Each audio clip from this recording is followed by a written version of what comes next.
प्यारे बच्चों नमस्कार। आप सभी का स्वागत है हमारी 6 क्लास की पुस्तक बाल राम कथा का अध्याय 1 अवधपुरी में राम। यूँ तो बाल राम कथा में लगभग 12 अध्याय हैं, लेकिन हम आपको धीरे धीरे सीक्वेंस वाइज यह 12 अध्याय पूरे कराएंगे।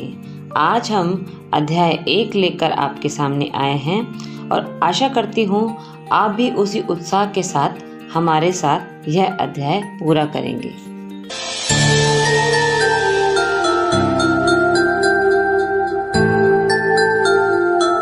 भगवान राम विष्णु के 7वें अवतार हैं और इन्हें श्री रामचंद्र और मर्यादा पुरुषोत्तम राम के नाम से भी जाना जाता है। यह कथा अवध की है और बहुत पुरानी है। अवध में सरयू नदी के किनारे एक अति सुंदर नगर था। अयोध्या सही अर्थों में यह बहुत ही दर्शनीय और देखने लायक जगह थी। भव्यता जैसे इसका दूसरा नाम हो। अयोध्या में केवल राजमहल भव्य नहीं थे, उसकी एक एक इमारत आलीशान थी। आम लोगों के घर भव्य थे, सड़कें चौड़ी थी, सुंदर बाग बगीचे, पानी से लबालब भरे सरोवर, खेतों में लहराती हरियाली, हवा में खिलती फसलें सरयू की लहरों के साथ खेलती थी। अयोध्या में संपन्नता कोने कोने तक बिखरी हुई थी।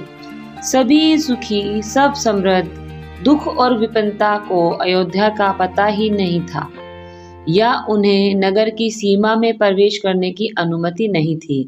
कहने का भाव है कि यहाँ दुख और गरीबी दूर दूर तक भी नजर नहीं आती थी, क्योंकि यह कौशल राज्य की राजधानी थी।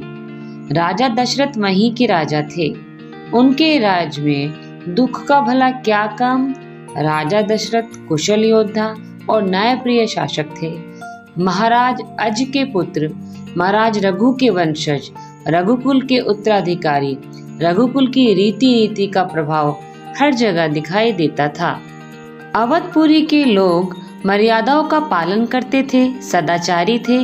पवित्रता और शांति हर जगह थी, नगर में भी और लोगों के मन में भी। राजा दशरथ यशस्वी थे, उन्हें किसी चीज की कमी न थी। राज सुख था, कमी होने का प्रश्न ही नहीं था। लेकिन उन्हें एक दुख था, छोटा सा दुख, मन के एक कोने में छिपा हुआ था। वह रह रहकर उभर आता था, उन्हें सताता रहता था। उन्हें कोई संतान नहीं थी। आयु लगातार बढ़ रही थी। उनकी 3 रानियां थी, कौशल्या, सुमित्रा और कैकेयी। रानियों के मन में भी बस यही एक दुख था। संतान की कमी से जीवन सूना सूना लगता था। राजा दशरथ की चिंता बढ़ती जा रही थी। बहुत सोच विचार कर महाराज दशरथ ने इस संबंध में वशिष्ठ मुनि से चर्चा करने की सोची। उन्हें पूरी बात विस्तार से बताने के लिए उन्होंने राजा वशिष्ठ जी को राजमहल में बुलाने का न्योता दे दिया। मुनि वशिष्ठ जी राजा दशरथ की चिंता समझते थे। उन्होंने दशरथ को यज्ञ करने की सलाह दी। पुत्रेष्टि यज्ञ महर्षि ने कहा, आप पुत्रेष्टि यज्ञ करें महाराज, आपकी इच्छा अवश्य पूरी होगी। पुत्र प्राप्ति वाला यह यज्ञ, जिसे पुत्रेष्टि यज्ञ कहा जाता है, यह यज्ञ महान तपस्वी श्रृंगी ऋषि की देखरेख में हुआ। पुत्रेष्टि यज्ञ को संपन्न करने के लिए पूरा नगर उसकी तैयारी में लगा हुआ था। यज्ञशाला सरयू नदी के किनारे बनाई गई। यज्ञ में अनेक राजाओं को निमंत्रित किया गया। तमाम ऋषि मुनि पधारे। शंख ध्वनि और मंत्रोच्चारण के बीच एक एक कर सबने आहुति डाली। अंतिम आहुति राजा दशरथ ने बड़े मनोभाव के साथ यज्ञ में डाली और यज्ञ को संपन्न किया। यज्ञ पूरा हुआ। अग्नि के देवता ने महाराज दशरथ को आशीर्वाद दिया और कुछ समय बाद दशरथ की इच्छा पूरी हुई। तीनों रानियां पुत्रवती हुई। महारानी कौशल्या ने राम को जन्म दिया। चैत्र माह की नवमी के दिन रानी सुमित्रा ने 2 पुत्र को जन्म दिया, लक्ष्मण और शत्रुघ्न। रानी कैकेयी के एक पुत्र हुआ जिसका नाम रानी ने भरत रखा। पूरे राजमहल में खुशी छा गई। नगर में बधाइयां बजने लगी, मंगल गीत गाए जाने लगे। हर ओर खुशी का माहौल था। उत्सव जैसा दृश्य देखने को मिलता था। राजा दशरथ बहुत प्रसन्न थे। उनकी मनोकामना पूरी हुई। प्रजा प्रसन्न थी कि राजा की चिंता अब दूर हुई। नगर में बड़ा समारोह आयोजित किया गया। राजा दशरथ ने सबको पूरा सम्मान दिया।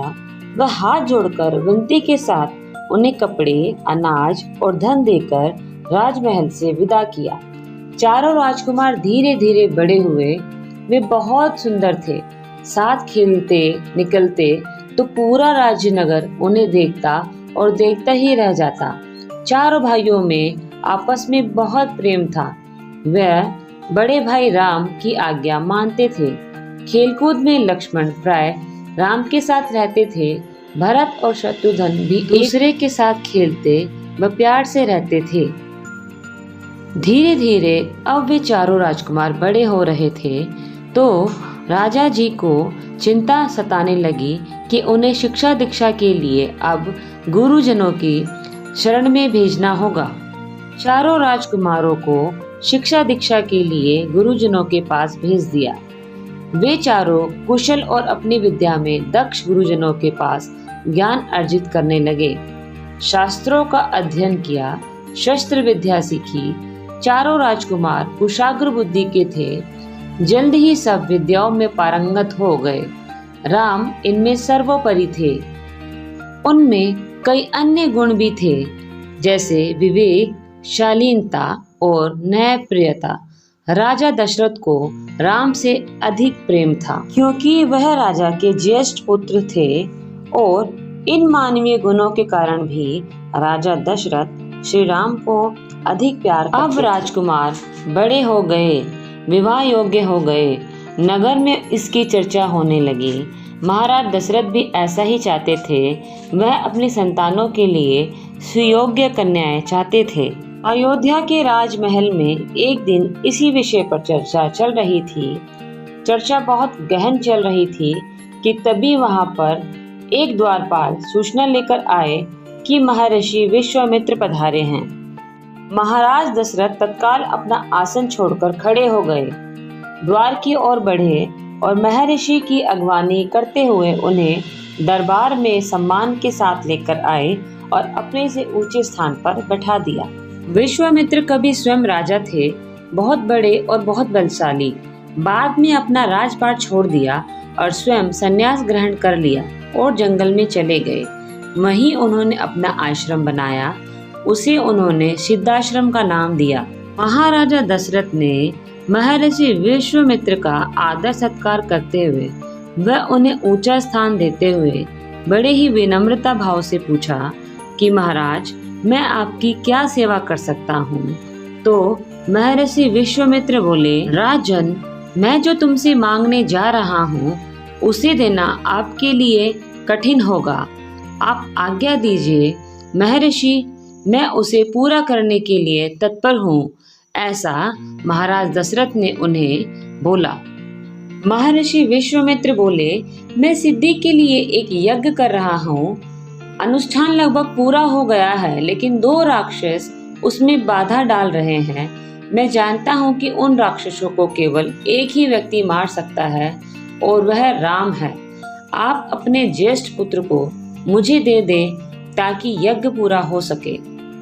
यह सुनते ही राजा दशरथ पे जैसे बिजली गिर पड़ी। वह अचकचा गए। उन्हें उम्मीद नहीं थी कि मुनिवर उनसे राम को मांग लेंगे। उनके ज्येष्ठ पुत्र जो उनके लिए सबसे प्रिय थे। दशरथ चिंता में पड़ गए।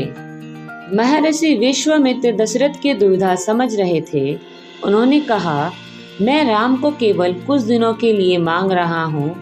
यज्ञ 10 दिन में संपन्न हो जाएगा। महाराज दशरथ दुखी हो गए। पुत्र वियोग की आशंका से कांप उठे। दरबार में सन्नाटा छा गया। दशरथ की दशा देखकर मंत्री भी चिंतित थे पर चुप थे। महर्षि वशिष्ठ शांत थे। इतने में दशरथ कांप कर बेहोश हो गए। होश आया तो डर ने उन्हें फिर से जकड़ लिया। मूर्छित होकर दोबारा गिर पड़े और संज्ञा शून्य पड़े रहे। ऋषि विश्वामित्र का क्रोध बढ़ता जा रहा था। दरबार संशयित था। किसी अनिष्ट की आशंका हो रही थी। वे कुछ समझ नहीं पा रहे थे। महर्षि और महाराज के बीच संवाद में कुछ बोलना उचित भी नहीं लग रहा था। मुनि वशिष्ठ चुपचाप आकर महाराज दशरथ के पास खड़े हो गए। थोड़ी देर बाद राजा दशरथ उठे और उन्होंने अपने आप को संभालते हुए महर्षि विश्वामित्र से विनती की कि मेरा राम तो अभी 16 वर्ष का भी नहीं हुआ है। वह राक्षसों से कैसे लड़ेगा? राक्षस मायावी है। वह उनका छल कपट कैसे समझेगा? राजा दशरथ ने उनसे विनती की कि क्या मैं स्वयं आपके साथ चलूं राक्षसों से युद्ध करने के लिए? महर्षि विश्वामित्र ने कोई प्रतिक्रिया नहीं की। वह क्रोधित थे, पर उसे व्यक्त था कि वह अपने यज्ञ के नियमों में बंधे हुए हैं और वह क्रोध नहीं कर सकते, अन्यथा यज्ञ खंडित हो जाएगा, अनुष्ठान अधूरा रह जाएगा। राजा दशरथ बोले, मैं राम के बिना नहीं रह सकता महामुनि, एक पल भी नहीं। आप राम को छोड़कर जो चाहे मांग ले, उसे मत ले जाइए। मैं राम को नहीं दूंगा, बिल्कुल नहीं। वह मेरे बुढ़ापे की संतान है। मैं उनसे बहुत प्रेम करता हूँ। महर्षि विश्वामित्र का क्रोध भभक उठा। दरबार मंत्रीगण और ऋषि मुनि के सामने वह जोर से बोले कि आप रघुकुल की रीत तोड़ रहे हैं। हे राजन, वचन देकर पीछे हट रहे हैं। यह वर्ताव कुल के विनाश का सूचक है। आप जानते हैं कि मैं स्वयं दुष्ट राक्षसों का संहार कर सकता हूँ, लेकिन मैंने संन्यास ले लिया है।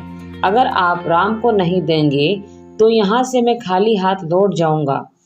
बात बिगड़ती देख मुनि वशिष्ठ जी आगे आए और महाराज दशरथ को समझाया कि राम की शक्ति के बारे में, प्रतिज्ञा तोड़ने के संबंध में और महर्षि विश्वामित्र के साथ रहने पर राजकुमार राम को होने वाले लाभ के बारे में। राजन, आपको अपना वचन पूरा करना चाहिए। रघुकुल की रीत यही है। प्राण देकर भी आपके पूर्वजों ने वचन निभाया है। आप राम की चिंता ना करें। महर्षि के होते हुए उनका कोई कुछ भी नहीं बिगाड़ सकता। राजा दशरथ की चिंता कुछ कम हुई, पर अब मन अब भी खिन्न था। पुत्र बिछों का दुख सभी तर्कों पर भारी पड़ रहा था। महाराज दशरथ ने मुनि वशिष्ठ की बात दुखी मन से स्वीकार कर ली, लेकिन वह राम को अकेले नहीं भेजना चाहते थे। उन्होंने विश्वामित्र से आग्रह किया कि वह राम के साथ उनके छोटे भाई लक्ष्मण को भी ले जाएं। महर्षि विश्वामित्र ने महाराज दशरथ का यह आग्रह स्वीकार कर लिया। महाराज दशरथ ने राम और लक्ष्मण को तत्काल दरबार में बुलाया और महाराज दशरथ ने उन्हें अपने निर्णय की सूचना दी। दोनों भाइयों ने आदर के साथ सर झुकाते हुए राजा दशरथ के निर्णय को स्वीकार किया। महर्षि विश्वामित्र के साथ नितांत गंभीर माहौल में स्वस्ति वचन हुआ। शंख ध्वनि हुई, नगाड़े बजे। महाराज दशरथ ने भावुक होकर दोनों पुत्रों का मस्तिष्क चूमा और उन्हें महर्षि को सौंप दिया।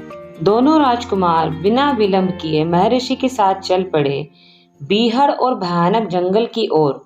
विश्वामित्र आगे आगे चल रहे थे, राम उनके पीछे थे।